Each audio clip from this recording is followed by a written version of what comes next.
Alors, pour l'analyse de ce matin, je reçois Laurent Tonéikès. Bonjour. Carole Olaye, bonjour. Amis téléspectateurs internet, bonjour. Vous êtes analyste politique et également journaliste. Premier sujet à aborder ce matin, il s'agit de l'ex-garde des Sceaux qui serait en cavale dans l'affaire coup d'État déjoué. Oui, je l'ai toujours dit sur ce plateau que ça n'arrive pas qu'aux autres. Quand les gens sont en difficulté et que ceux qui sont au pouvoir à l'instant T estiment que oui, ils peuvent user de leur force et dire qu'une prison n'est pas un hôtel 5 étoiles avec tous les discours qu'on n'a pas connus par le passé. Et quand on se retrouve en difficulté comme ça et que la même personne qui a été garde des Sceaux en arrive à demander asile, en tout cas, ce n'est pas encore confirmé puisque je n'en ai pas eu de date officielle. Ça, je suis sûr qu'il a demandé asile en France. Ça montre clairement que nul n'est éternel, aucun pouvoir n'est éternel. Donc ceux qui sont là, qui ont encore une parcelle de pouvoir exercer, doivent pouvoir le faire dans la justice, dans la dignité et faire en sorte que demain, quand ils sont en difficulté, que les gens puissent se lever comme un seul homme pour les défendre. Parce que vous allez voir, dans cette affaire de coup d'État, le peuple est resté indifférent. Personne n'en parle, en fait. D'ailleurs, même les gens ont du mal, sont restés sceptiques, ne croient pas, sont restés différents. Et quand vous écoutez certains gens, ils disent, quand les autres étaient en difficulté, est-ce qu'on les a vus sentir? Parce que quand on soutient un chef à un moment donné, parfois aussi on a le courage de lui dire, monsieur le chef ou le président de la République, à ce niveau on ne peut pas faire ça. Parce qu'il se peut qu'un des nôtres se retrouve en difficulté aussi un jour. Mais malheureusement, quand on soutient, on soutient. On oublie même d'où on vient, on oublie même ce qu'on a été, on oublie même les sacrifices qu'on a dû consentir à un moment donné, que d'autres personnes ont dû consentir à un moment donné pour vous élever, et puis on pense qu'un pouvoir reste un pouvoir éternel. Je n'aimerais pas être à la place de cette personne. Et d'ailleurs même, ce n'est pas le cas, le premier cas. Quand vous vous rappelez, vous faites un feedback dans le passé, vous allez voir Valentin Diantin qui était garde des Sceaux sous Boniaï. Dans l'affaire tentative d'empoisonnement, on a vu ses prises de position à un moment donné. Et puis après, il s'est retrouvé en difficulté. Même si on a des choses à dire par rapport à lui, sa situation, c'est qu'à un moment donné, lui aussi s'est retrouvé en difficulté, a dû demander asile en France. Et il est en France, et là, il n'a pas envie de rentrer parce qu'il sait très bien qu'en rentrant, il peut peut-être subir les représailles du pouvoir en place. Donc, quand on voit tout ça, j'estime que tous ceux qui sont là, et quand j'ai vu la grève des agents du ministère de la Justice tout récemment, j'ai dit, mais écoutez, le ministre actuel des gardes des Sceaux doit s'inspirer de ce qui s'est passé dans ce ministère avant lui. Et on voit Djenantin, garde des Sceaux. On a même vu Rekia Madougou qui a été garde des Sceaux, qui est aujourd'hui en difficulté. Même si on a des choses à reprocher au processus en cours qui l'a conduit en prison, on se rend compte quand même que quelqu'un qui est garde des Sceaux très fort hier se retrouve en difficulté aujourd'hui. Et donc, quand on voit Séverin Kenom aujourd'hui, garde des Sceaux, avocat de son État, et quand on a connu, en tout cas dans les affaires tentatives d'empoisonnement et d'atteinte à la sécurité de l'État en 2012, en défendant son ami Olivier Boko, avec qui il a fait l'université, avec qui il a grandi d'ailleurs à Cotonou, ils se connaissent très bien, avec le chef de l'État dont il, en tout cas, le connaissant, et avec ce qui s'est passé, où les gens étaient en difficulté et demandaient qu'on améliore les conditions de vie dans les prisons. Écoutez, la prison, d'accord, c'est pour redresser les gens, pour les éduquer et pour les réintégrer dans la société après. Mais cela ne veut pas dire qu'il faut les mettre, il faut qu'on prenne les prisons comme un enfer, comme s'ils ont commis le péché, en tout cas, ils ont commis des péchés plus forts que le péché originel, au point où il faut les jeter dans la géhenne, dans le feu ardent. Non, il faut quand même leur permettre d'avoir leur dignité. Et donc, quand les gens réclamaient ça à une époque et que les mêmes personnes disaient que c'est pas... J'aurais aimé que le ministre garde des Sceaux, c'est vrai que l'on vient de faire l'expérience d'une prison au Bénin, prison surpeuplée, mauvaises conditions de traitement. Écoutez, je le dis haut et fort, et les gens ne cessent pas de le dénoncer. L'effectif carcéral aujourd'hui, quand on tient compte de ça, les conditions, l'hygiène, les gens tombent malades, parfois on les oublie. Il y en a qui sont morts, il y en a qui sont aujourd'hui en difficulté. Quand on regarde tout ça, je pense que ça doit servir de leçon à la génération montante pour dire fort un jour, jamais fort éternel. Éternellement. Voilà. Est-ce que vous pensez qu'il est vraiment lié à cette affaire de coup d'État? Malheureusement, c'est une affaire d'État. Et tous ceux qui ont des liens directs avec Olivier Bokor et Ozodomeki, peuvent se retrouver en difficulté. Mais justement, ils étaient dans le même gouvernement, donc c'est normal qu'ils entretiennent des relations. Oui, justement. Pourquoi est-ce que la justice n'a pas envoyé convocation à Laurent Tonéikès? Je connais Olivier Bokor. C'est vrai que je dis que je l'ai vu une seule fois dans ma vie, vous parlez des congrès, au cours d'une réunion. Mais c'est vrai que par exemple, je l'ai connu, je l'ai rencontré moi à bien des égards, même pas plus tard, il y a quelques mois, je l'ai rencontré. Mais pourquoi on n'est pas venu envoyer une convocation à Carole Olaye? Pourquoi on n'a pas envoyé une convocation à notre DG, donc à Mavalo. Parce qu'à un moment donné, la proximité avec ces personnes... On n'est pas dans l'appareil. Donc, ça veut dire quoi? En réalité, si on l'interpelle, c'est que peut-être c'est lui qui vient de donner sa version, peut-être qu'on veut l'écouter. Mais sachant très bien que l'appareil, l'équipe à laquelle il appartenait, avant de partir, avant de partir... démissionner. Non, pas démissionner. Bon, avant d'être sauté, parce que lui n'a pas démissionné. Tout à fait. Avant d'être sauté, il sait très bien que le mode opératoire, parfois, quand on vous écoute à la criette, ce n'est pas évident que vous rentriez chez vous. Surtout que c'est une affaire d'atteinte. On parle du contre la sécurité de l'État. Il y a tous les moyens de vous maintenir dans les liens de la prison. Donc, dans ces conditions, la meilleure option pour vous, c'est... Ne prend pas le risque. Ne prenez pas de risque. À sa place, je ne prendrai jamais ce risque. Même si je sais que j'ai, comment vous appelez, le secrétaire général des Nations Unies, Guterres, comme soutien, comme couverture, même si je sais que j'ai le pape comme parrain, je ne prendrai jamais ce risque face à ce régime, en fait, qui, en fait, ne fait pas de cadeau en la matière. Donc, j'estime que il a été interpellé peut-être parce qu'il est très proche d'Olivier Bokor, parce que... Il n'est pas moins proche du chef de l'État, non? Oui, mais du moment où il a été sauté du gouvernement, comprenez que dans le pays... Les relations entre toi ont refroidi. Voilà, ça veut dire, qu'est-ce que je veux dire? C'est-à-dire que sous les tropiques, tout le monde sait très bien que quand quelqu'un est mis dans le gouvernement, quand il est sauté, parfois il n'est pas d'accord, il n'est pas content. Et qu'en même temps, quand on en arrive à voir un chef se séparer d'un ministre, parce que n'oubliez pas qu'il a été sauté au lendemain de cette déclaration fameuse, on ne change pas une équipe qui gagne. Et donc, si on ne change pas une équipe qui gagne, et qu'au lendemain, on en arrive à enlever un maillon essentiel de l'équipe, ça veut dire que le maillon, là, peut-être, n'est plus indispensable, peut-être ou à fauter quelque part. Et on n'a pas voulu le pardonner en la matière. Et n'oubliez pas que la manière dont le ministre des Sports, Ozan Meki, est parti, et la manière dont on a vu certains parmi eux s'allier à Olivier Bokor, j'ai dit en réalité entre Olivier Bokor et c'est vrai que c'est des relations de plusieurs années, étudiants ensemble, grandis dans le même quartier, je crois, comme ou quelque part à Cotonou. Donc, c'est des gens qui se connaissent très bien. Donc, le chef, étant donné que peut-être que l'autre veut être candidat n'est pas d'accord et que l'autre le soutient, il a des informations parce que le renseignement d'État doit pouvoir fournir des informations, peut-être que sur ces bases, et sur la base de certaines choses, le chef peut se décider volontairement de se séparer de ce monsieur-là parce qu'en le laissant participer aux décisions du gouvernement, peut être à même de d'enfiler des informations à celui-là que le chef ne veut pas, en tout cas en griffe, hein, officiellement, c'est ce qu'on dit officieusement, on ne sait pas ce qui se prépare, mais dans la matière, c'est évident qu'il y ait mésentente entre le chef actuel et son ancien garde des Sceaux, et donc c'est justement ça qui peut en réalité être source de tout ce que nous voyons aujourd'hui. Alors, Roland, sur le même sujet, le parti Les Démocrates crie à l'intoxication et met en garde dans ce dossier, étant donné que des rumeurs circulent sur le fait que des responsables sont pris en charge financièrement par Olivier Bokor. Il se dit que Olivier Bokor a tellement d'argent qu'il prend en charge beaucoup d'acteurs politiques. Je n'ai pas les preuves. Mais est-ce qu'il donne véritablement de l'argent aux démocrates? Je n'en sais rien. Je sais qu'un journal en a parlé il y a quelques jours. Moi, j'ai été... Plusieurs ce matin. Oui, non, mais non. En fait, le dossier même est parti du journal Benoît Libéré qui, il y a quelques jours, qui dit que l'argent du divise les démocrates. Ou bien, il a utilisé une expression-là le jour-là. Et je disais que non, en réalité, le journal ne devait pas faire ça. Et que nous, journalistes, sur les plateaux de télévision ou stations de radio, nous devions éviter de relayer ça. Et que si les démocrates en arrivaient à interpeller le journal, on va dire que... Justement. À interpeller le journal, on dira que oui, les gens assignent des journalistes en justice. J'ai vu quelqu'un commenter en me disant que c'est pas moi, pourquoi je devais parler comme ça. Moi, j'appelle tous nos compatriotes, tous nos concitoyens, tous nos confrères journalistes au professionnalisme. C'est vrai, je n'ai pas de leçon à donner à Boakatakou, qui est un aîné.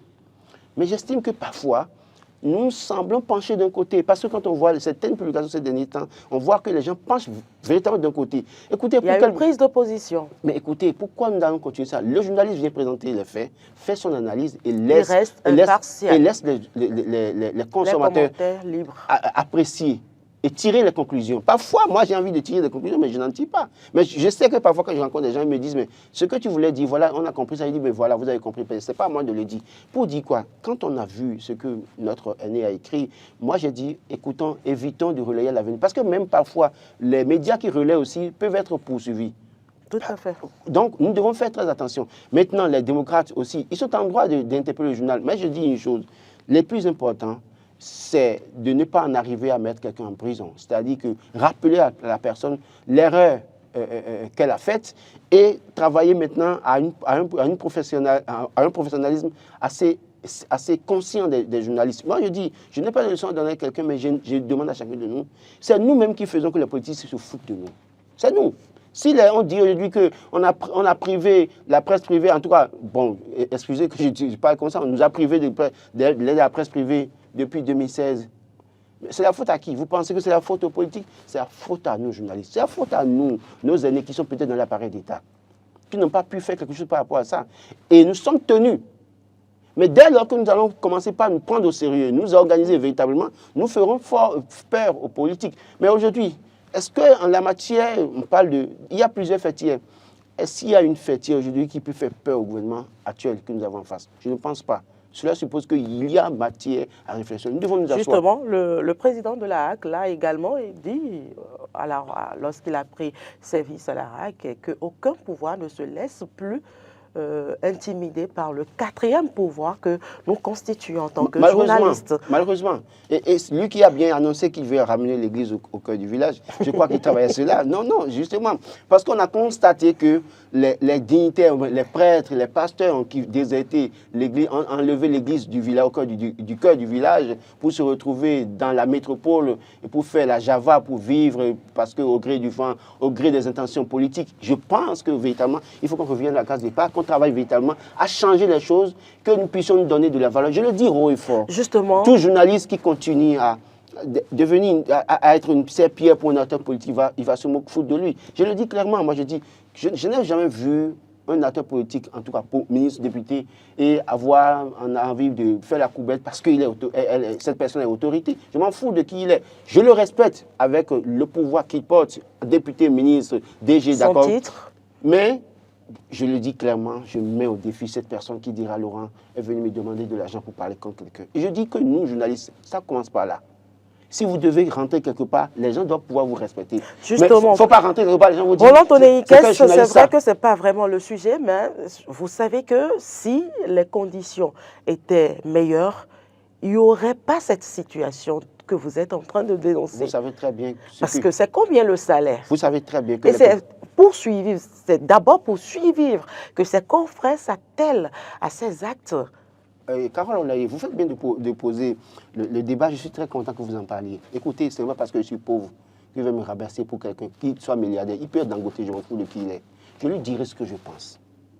Et je continue mon chemin. C'est votre posture. Ça, c'est moi. Mais face aux difficultés de la vie. Mais vous savez très bien que moi, j'ai des difficultés. Vous savez très bien que j'ai des difficultés. Vous n'allez pas dire le contraire. Écoutez, il m'arrive parfois de manquer de 5 000 francs, vous le savez. Et pourtant, ça ne m'empêche pas, ça ne m'amène pas à appeler. Je connais des autorités, même beaucoup dont on parle. J'ai des gens que je peux contacter. Mais jamais encore moi, je leur ai demandé 5 000 francs. Pourquoi? Parce que je veux travailler, avoir une personnalité. Être libre. Dans ma pensée, dans mes faits, je veux être libre. Je suis d'accord qu'aujourd'hui, certains médias continuent à payer moins de stigme à certains journalistes. C'est à corriger. Et c'est ça le problème. Parce qu'en réalité, quand vous parlez des conditions, quand vous voyez des DP dans des grosses carrosses, trimballer dans les boîtes de nuit avec les jeunes filles, pendant que les journalistes sont à moins de 60 000 francs, vous pensez que c'est la faute aux journalistes? C'est la mauvaise foi de certains patrons de presse. C'est la mauvaise foi de certains patrons de presse qui ont les moyens, qui veulent négocier, comme on le dit, le gombo, mais qui veulent laisser les journalistes souffrir. Et il y a ce problème-là. Mais il y a aussi un problème de formation. Parce que quand vous êtes journaliste, que vous venez devant la personne, ou bien vous prenez la parole, et que vous n'êtes pas convaincant, vous allez dans tous les sens, qui va vous respecter? Personne ne vous respecte. Moi, je le dis. Il faut la compétence. Je ne le cache pas. Il y a beaucoup de personnes, téléspectateurs d'Eden TV, qui m'appellent parfois pour m'apporter des soutiens. Ça, je le dis. Ça peut déranger des personnes, mais je dis, je ne cache pas. Je ne fais pas dans l'hypocrisie. Pour dire quoi? Mais ce n'est pas pour ça que je vais aller appeler aucun politique ne peut dire je l'ai appelé. Mais ce n'est pas pour vous, c'est une situation propre à la corporation. Donc, et c'est vrai que ça nous entache tous, parce que là, on est journaliste et on porte ce titre, on portera ce titre à vie. C'est dommage que ce soit ainsi. Et j'espère que les patrons de presse, les patrons d'organes sont en train de nous écouter ce matin et avec une conscience, pourront chercher à remédier à la Si situation nous afin de écoutons, redorer le blason. ce débat a été fait, se fait depuis des années, vous le savez. Justement, on Il y en a- il y en a- ne il y va en- pas il y en a- il arrêter y en à a qui chaque fois qui changeront qu'on pas. a Mais j'estime que, l'occasion je d'en crois, parler afin de sensibiliser. je crois que sur le coup, en réalité, il y a une convention collective qui n'est pas respectée par cet immédiat. Je sais qu'à Identity, au moins, On espère que les réformes en cours concernant la convention prendront en collective, compte tout cela voilà. et qu'il y aura du mieux. Voilà, la convention collective. Moi, je par reste exemple, positive, oui, tout non, je ne simplement. suis pas pessimiste non plus. Mais je dis que la convention collective, il faut travailler à ce que cela soit respecté dans plusieurs médias d'abord. On commence par là d'abord.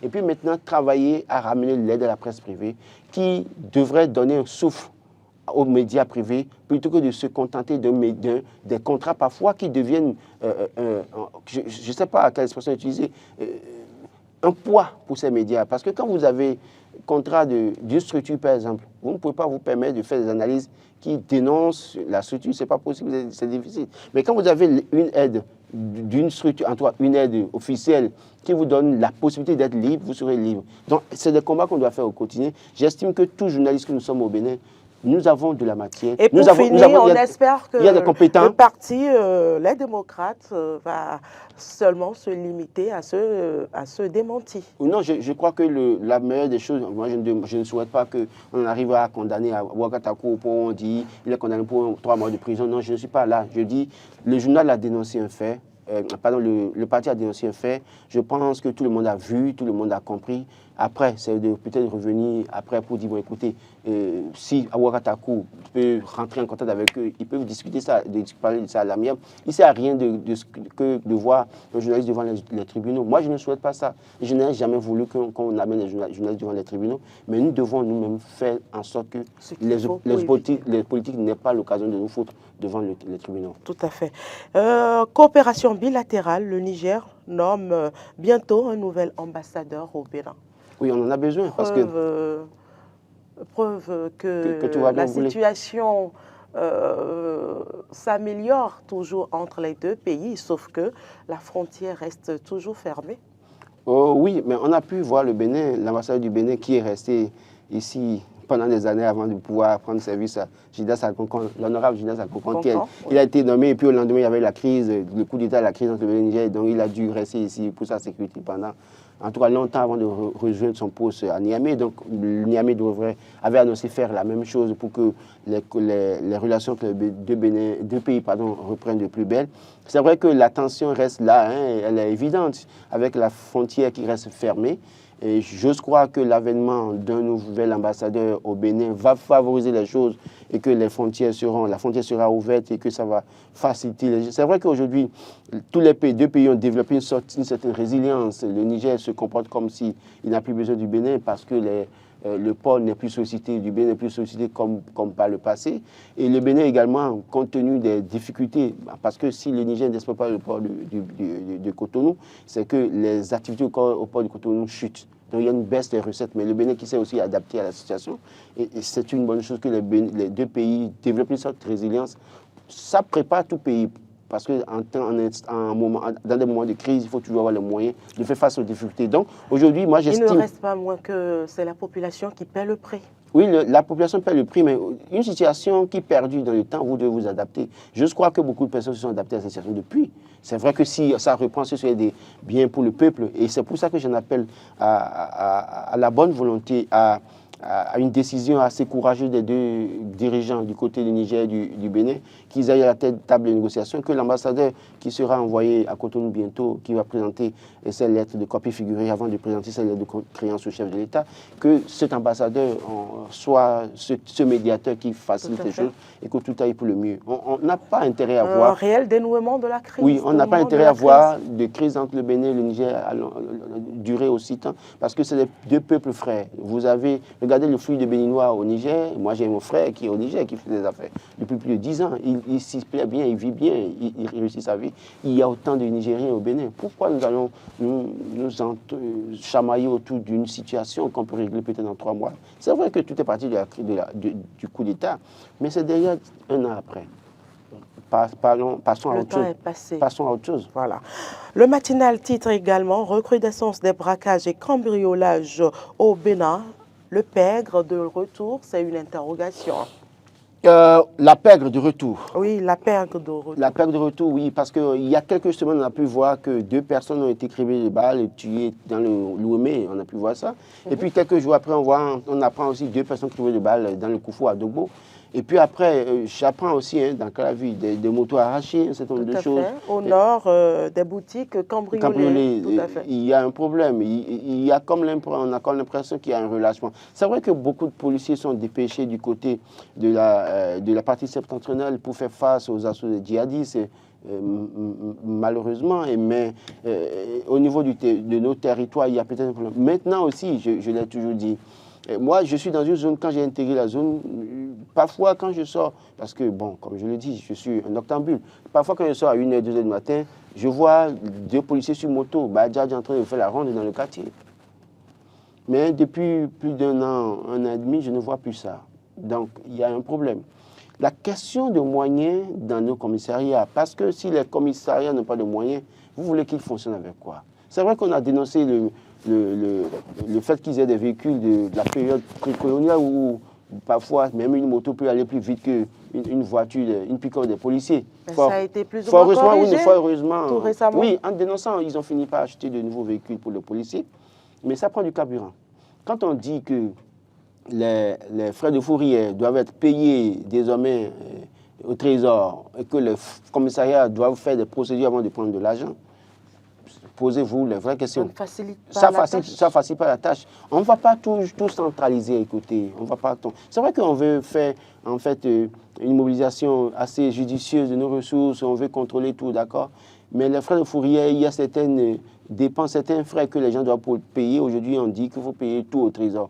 Et pour prendre de l'argent de la caisse du trésor, il faut faire une procédure. Le commissariat fait une demande à la direction départementale. La direction départementale se réfère à la direction générale de la police républicaine.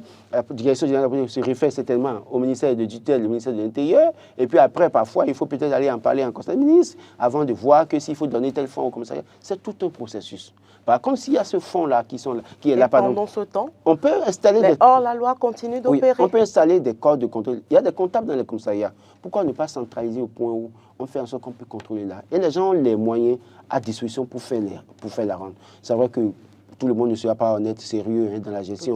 Il y a des brebis galeuses toujours, mais on ne va pas regarder ça. Aujourd'hui, les policiers ont besoin de ressources. Je me fais toujours l'avocat des hommes en uniforme pour dire les regradés, et qu'ils m'en excusent, sont dans les bureaux climatisés à Cotonou.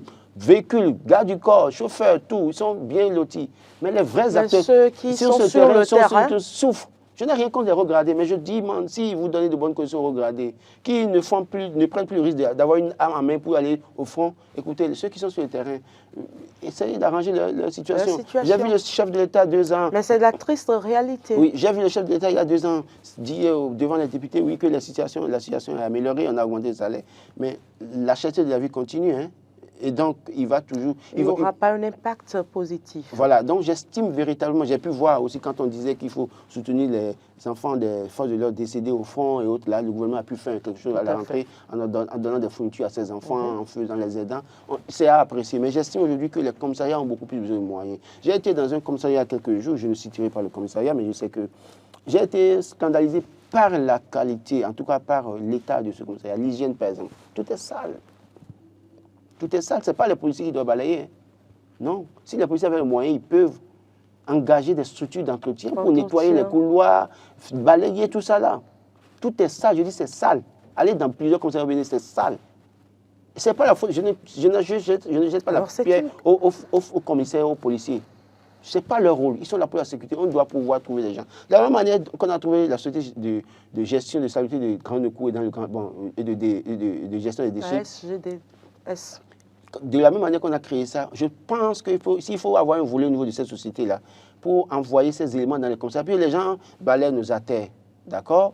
Sacle, c'est très bien beau. Je vois que nos artères sont tellement propres aujourd'hui parce que les gens font, même sous le soleil, ils ont des chariots. On a acheté de nouveau des chariots à ces agents qui balayent, même sous le soleil, c'est bien beau.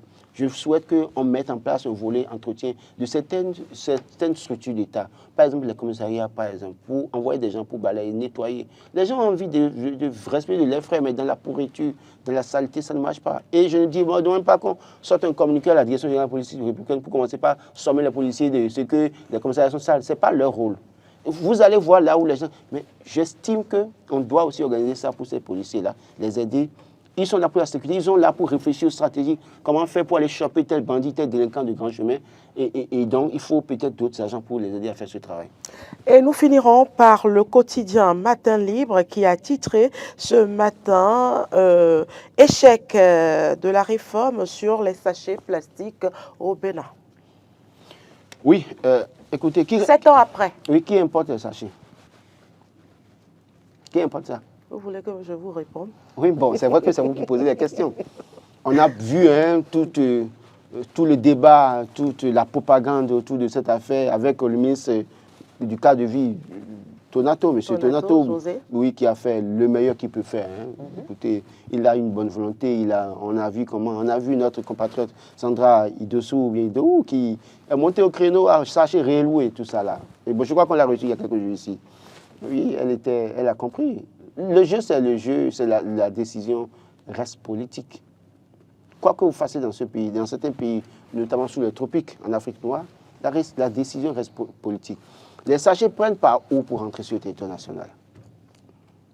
C'est par là qu'il faut commencer réellement la lutte. Que personne ne vienne me dire que... Parce que le citoyen qui achète, il est à la fin, au fait, voilà. de l'échelle. C'est pas ça. D'ailleurs, même... Non, j'en viens, chacun a sa responsabilité, Carole. Vous-même, vous avez votre responsabilité. Justement. Bon, donc, laissez-moi finir. Ça commence d'abord par où les sachets passent pour rentrer. On ne va pas me dire que tous les sachets qui rentrent sur le territoire national passent par la contrebande. Pardon. Il y en a qui passent par les marchandises. Et si on doit faire passer par là, on doit commencer par sanctionner là, maintenant. Les structures qui vendent avec des sachets, il faut passer dans les structures maintenant et commencer par sanctionner, coller des amendes à cette structure. Si vous prenez des supermarchés, des pharmacies qui vendent dans les sachets, il suffit seulement de les guetter. Dès lors que vous allez acheter un produit qu'on vous donne un sachet, vous signalez et puis on colle une amende à la structure. Vous allez voir que les structures vont commencer par délaisser les sachets. Vous partez de là. Les consommateurs que nous sommes, vous et moi, sur ce plateau-là, pas plus tard qu'il y a 2 jours encore, moi-même, je le dis, j'ai acheté un sachet.